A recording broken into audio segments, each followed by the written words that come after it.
Good evening. Labour has suffered its 9th resignation of the week as the MP Ian Austin quit the party while delivering a blistering attack on its leader Jeremy Corbyn. Mr Austin said a culture of extremism, intolerance and anti-Semitism within Labour had left him ashamed, and he warned that other members of the party were considering following him. Mr Corbyn said he regretted the decision. And tonight, Theresa May is under pressure from senior members of her own party over her approach to Brexit. We'll be live in Westminster with more on that in a moment. But first, this report by our chief political correspondent Vicky Young, which does contain some flashing images.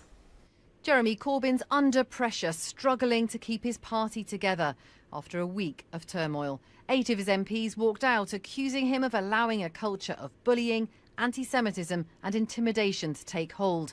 Now, Ian Austin has quit too, saying Mr Corbyn isn't fit to be Prime Minister. I think under Jeremy Corbyn's leadership there's been a culture of extremism and intolerance that's been allowed to develop, and anti-Semitism that's been allowed to develop and has flourished. And I think Jeremy Corbyn has not taken it nearly seriously enough. I think he's incapable, if I'm honest, of dealing with it properly. And I think he's refused to get to grips with this. Mr Austin says he's not joining the new independent group set up this week by other disgruntled colleagues. He doesn't agree with them about the need for another Brexit referendum. Mr Corbyn is in Spain today holding meetings about Brexit. This was his response to the latest defection. I'm sorry he's decided to take that course of action. He was elected, like me, in 2017 at the general election on a manifesto that pledged to deal with poverty, injustice and inequality in Britain. That's how he was elected, that's how I was elected, and I think we should be campaigning on those issues. When other Labour MPs, including Luciana Berger, resigned on Monday, they partly blamed Mr Corbyn's failure to deal with anti-Semitism. Their message struck a chord with Ian Austin, whose Jewish adoptive father was forced to flee the Nazis. How are you? You must have had a bit of a morning. He told his former colleague, Jess Phillips, that leaving Labour had been a painful decision. I've been thinking that I should have been doing this for months, for a long time. But I watched Luciana on Monday and I just thought, in the end, you've got to stand with her. Yeah, and do you think that more will go now as well? I don't know. I mean, I haven't talked to other people about this. No. And in a sign of growing anger in the party, another Labour MP, Siobhan McDonagh, criticised members for a wave of abuse directed at her after rumours she might quit. Mr Corbyn's allies say the MPs who've defected never accepted his leadership and have been trying to undermine the Labour Party's prospects. The expectation, though, is that Ian Austin won't be the last to resign. Well, while it's been a turbulent week for Labour, Theresa May is also facing mounting questions about her Brexit strategy. And tonight there's been a significant warning from some of her most senior ministers that Brexit should be delayed if Parliament doesn't approve a deal in the coming days. Well, let's get more on that now from Vicky. Vicky, who's this coming from and what are they saying? Well, Rita, this is a pretty incredible intervention by these 3 cabinet ministers. Remember, time and time again, Theresa May has said the UK is leaving the EU on the 29th of March in just 5 weeks' time. A very different message from these 3. David Gauke, Amber Rudd and Greg Clark. They've all made it very clear they wouldn't accept a no-deal scenario. But now, publicly, for the first time, they're saying that Brexit would have to be delayed if Parliament doesn't back a deal next week. They're writing in the Daily Mail, in their article, they've got a pretty stark warning to their colleagues. It's time, they say, that many of our Conservative parliamentary colleagues recognise that Parliament will stop a disastrous no-deal Brexit.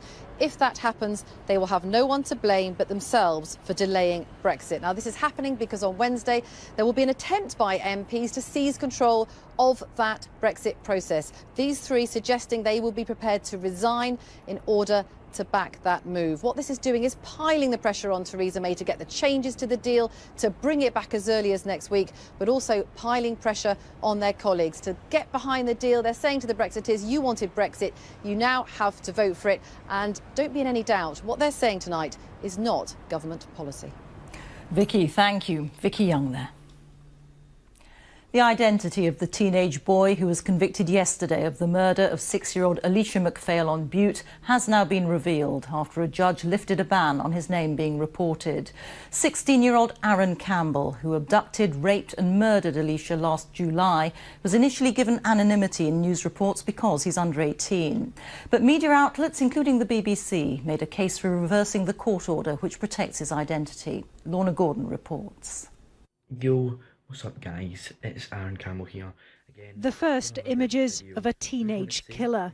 Fresh-faced in the videos he posted on social media, they gave little clue of the cold, cunning murderer that he was. CCTV from Aaron Campbell's own home showed him acting strangely on the night he killed Alicia McPhail.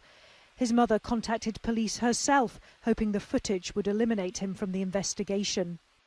His victim was described in court as a sweet, angelic, innocent girl. Alicia was just 6. She'd been visiting her father and grandparents who lived on the island when Campbell took her from her home and brutalised and killed her. Because of his age, her murderer's identity was protected by law, but following an application by 8 media organisations to name him, that changed. Judge Lord Matthews said, "I can't think of a case in recent times that has attracted such revulsion. I intend to grant the application.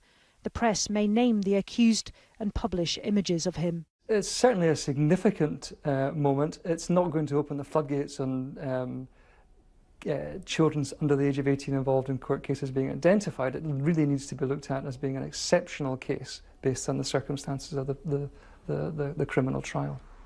This is believed to be the first time a murderer under 18 has had his anonymity lifted in Scotland, though it has happened elsewhere. But there are concerns from some that revealing his identity may prove counterproductive. What I would say is this is the most terrible crime, and I hope we never see it again. But actually what we need is to rehabilitate this boy, and in order to do that, we shouldn't have named him. Just took them out off the trampoline. Aaron Campbell's acts were described as the wickedest, most evil crimes the court had ever heard. He'll be sentenced next month, but has already been warned his release may never come. The depraved nature of the acts carried out against Alicia McPhail have incited strong emotions. There were shouts in the courtroom here as the guilty verdict was read out. But the naming of Campbell as her killer is unlikely to set any kind of precedent. A judge in any future case is entitled to take a different view. And a case such as Alicia McPhail's is extremely rare. Lorna Gordon, BBC News at the High Court in Glasgow. The mother of a 15-year-old boy who died at the Hillsborough disaster has told a jury how the football pitch looked like a battleground. Dolores Steele is the first bereaved relative to give evidence in the trial of David Duckenfield, who was in charge of policing at the 1989 FA Cup semi-final. He denies gross negligence manslaughter. The singer R. Kelly has been charged with 10 counts of aggravated criminal sexual abuse against 4 victims, 2 of whom were underage. The star, best known for his hit song I Believe I Can Fly, has faced claims of sexual abuse against women and teenage girls for decades. Our correspondent Aleem Maqbool reports. I believe I can fly. R. Kelly was at one point quite simply the biggest name in R&B, and he had massive crossover hits globally. Through it all, though, allegations and rumours of sexual abuse against underage girls were never far away. And in 2008, he went to trial on charges of child pornography after a tape surfaced allegedly showing him having sex with a 13-year-old girl. But he was acquitted when the jury decided the tape wasn't clear enough. Some women were paid not to talk, but others started to come forward to say what had gone on. I did realize that he had a problem, and I couldn't fix it. Now prosecutors feel they have enough evidence to press charges relating to 4 victims. Earlier today, Robert Kelly was indicted before a Cook County grand jury on 10 counts of aggravated criminal sexual abuse. It appears a recent TV series speaking to alleged victims gave others the confidence to come forward too, to try to get justice against one of the biggest selling US stars for abuse allegations going back more than 2 decades. Well, after those 10 counts relating to offences between 1998 and 2010 were listed, a judge here did issue an arrest warrant for R. Kelly. And while there are those who feel much more should have been done years ago, he is due to appear inside this very courthouse in the next 24 hours to finally face those charges of sexual abuse against underage girls. Aline, thank you. At least one person has died and several others have been injured in clashes at Venezuela's border with Brazil. Local media report that security forces fired on a group of people to stop them from crossing the border. The president, Nicolas Maduro, has closed that border in a row over humanitarian aid being delivered. It comes as two concerts in support of Venezuela's people get underway on either side of a bridge linking Venezuela and Colombia. Our international correspondent Ola Guerin reports now from the Colombian city of Cúcuta at the Venezuelan border. Live Aid for Venezuela. Under the South American sun, a benefit concert in Colombia for a nation in need. All taking place within sight and sound of the border crossing. And among the crowds, we found Venezuelans forced to flee the crisis in their country. I've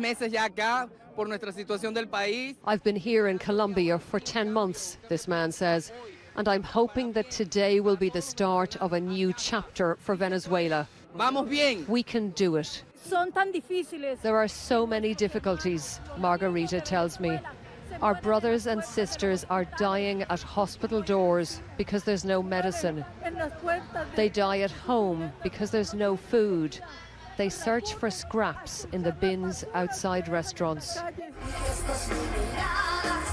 Venezuela's embattled leader, Nicolas Maduro, hopes to drown out his critics with a concert of his own nearby. But for now, at least, spirits have been lifted. Well, the aim here is to raise money for aid and to raise hopes of change. And all of this will focus attention on the needs in Venezuela. The real issue is whether or not the opposition will be able to bring convoys of aid through the border. And that will be put to the test very soon. Backstage, Richard Branson told me this is the most important concert he's ever arranged. He's hoping the Venezuelan soldiers nearby are listening. We are hopeful that they will lay down their arms and accept white roses, which they will be handed, and allow supplies across. But if that doesn't work, we will continue with more concerts and we'll keep the pressure on until finally humanitarian aid is let into Venezuela. But this was the scene at the border with Brazil today. Venezuela's military out in force to block any aid getting through. At least one protester was killed. The stage is set for confrontation here tomorrow. Up ahead, the bridge is blocked. President Maduro says his troops must keep the aid out. The opposition says they'll be bringing it through. Orla Guerin, BBC News, on the Colombia-Venezuela border. Thousands of people gathered this morning in Sheffield to watch a special flypast marking the 75th anniversary of a crash which claimed the lives of 10 American airmen. The flypast came about after a chance meeting between pensioner Tony Folds, who witnessed the crash as a young boy and who spent decades tending a memorial park to the airmen, and BBC Breakfast's Dan Walker. David Silito has the story. Normally, Tony Folds' daily visit to the War Memorial in Sheffield's Endcliffe Park is a moment of quiet and solitary reflection. But today he was not alone. From first light, thousands had begun to arrive to share a very special moment. Unbelievable. Unbelievable. That's breathtaking, this. And then, from a cloudless sky, the planes began to arrive. His dream of a flypast had come true. A commemoration that had begun with a chance encounter in the park with Dan Walker of BBC Breakfast. The first thing I do, of course, is I always kiss him first. Tony explained how, as an 8-year-old, he'd watched a US bomber, the Mi Amigo, crash into woodland. He always felt the crew might have survived if he hadn't been in the way. And so there were some complex emotions as once again he waved at the plane, just as he had done as a child in 1944.